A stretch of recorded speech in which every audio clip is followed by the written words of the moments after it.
আসসালামু আলাইকুম dear viewers. কোরআনের বাংলা অনুবাদ তৃতীয় পর্বে আপনাদের সকলকে স্বাগত। আজকে আমরা সূরা বাকারার 21 নম্বর আয়াত থেকে পাঠ করতে শুরু করব। আউযু বিল্লাহি মিনাশ শাইতানির রাজিম, বিসমিল্লাহির রহমানির রহিম। হে মানুষ, তোমরা তোমাদের সেই আল্লাহর দাসত্ব স্বীকার করো, যিনি তোমাদের ও তোমাদের পূর্ববর্তী সকল লোকেরই সৃষ্টিকর্তা। তোমাদের আত্মরক্ষা করার উপায় এতেই নিহিত রয়েছে। সেই আল্লাহই তোমাদের জন্যে মাটির শয্যা বিছিয়ে দিয়েছেন, আকাশের ছাদ তৈরি করেছেন, ঊর্ধ্বদেশ হতে বৃষ্টিপাত করিয়েছেন এবং তার সাহায্যে নানা প্রকার ফল উৎপন্ন করে তোমাদের জন্যে রিজিকের ব্যবস্থা করেছেন।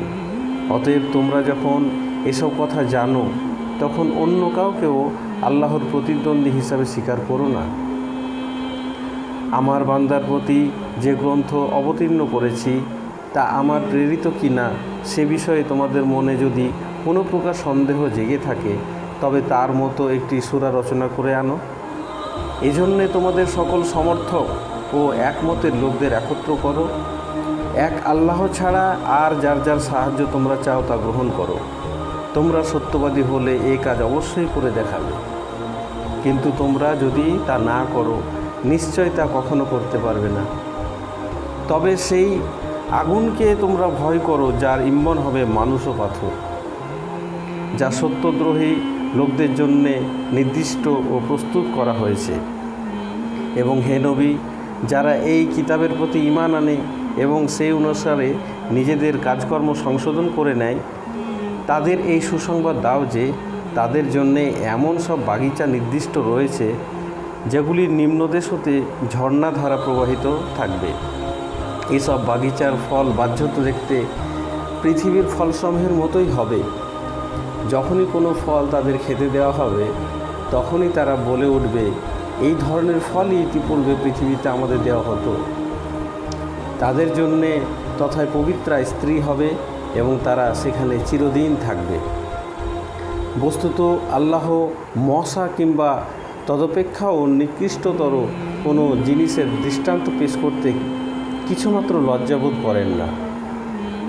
যারা সত্যকামী ঈমানদার, তারা এই উদাহরণসমূহ দেখেই জানতে পারে যে তা সত্য, তা তাদের আল্লাহর নিকট হতে এসেছে। আর যারা সত্যকে মানতে প্রস্তুত নয়, তারা সেই দৃষ্টান্তসমূহ শুনে বলতে শুরু করে যে এ ধরনের উদাহরণের সাথে আল্লাহর কী সম্পর্ক থাকতে পারে। এভাবে আল্লাহ একই কথা দ্বারা বহু লোককে বিভ্রান্ত করেন এবং বহু লোককে সঠিক পথ প্রদর্শন করেন। আর বিভ্রান্ত তাদেরই করেন যারা ফাসিক, যারা আল্লাহর প্রতিশ্রুতি সুদৃঢ় করে নেওয়ার পর তা ভঙ্গ করে, আল্লাহ যা যুক্ত রাখার নির্দেশ দিয়েছেন তা ছিন্ন করে এবং পৃথিবীতে বিপর্যয়ের সৃষ্টি করে। প্রকৃতপক্ষে এসব লোকই ক্ষতিগ্রস্ত হবে। তোমরা আল্লাহর সাথে কুফরির আচরণ কীরূপে করতে পারো? অথচ তোমরা প্রাণহীন ছিলে, তিনিই তোমাদের জীবন দান করেছেন। অতঃপর তিনি তোমাদের প্রাণ হরণ করবেন এবং অতঃপর তিনিই তোমাদের জীবন দান করবেন। এরপর তারই নিকট তোমাদের ফিরে যেতে হবে।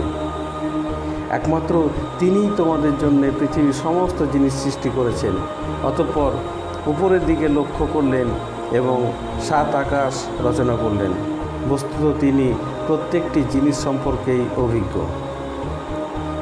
বন্ধুরা, আজকে আমি সূরা বাকারার 29 নম্বর আয়াত অবধি পাঠ করলাম। পরবর্তী ভিডিওতে আমি সূরা বাকারার 30 নম্বর আয়াত থেকে পাঠ করতে শুরু করব।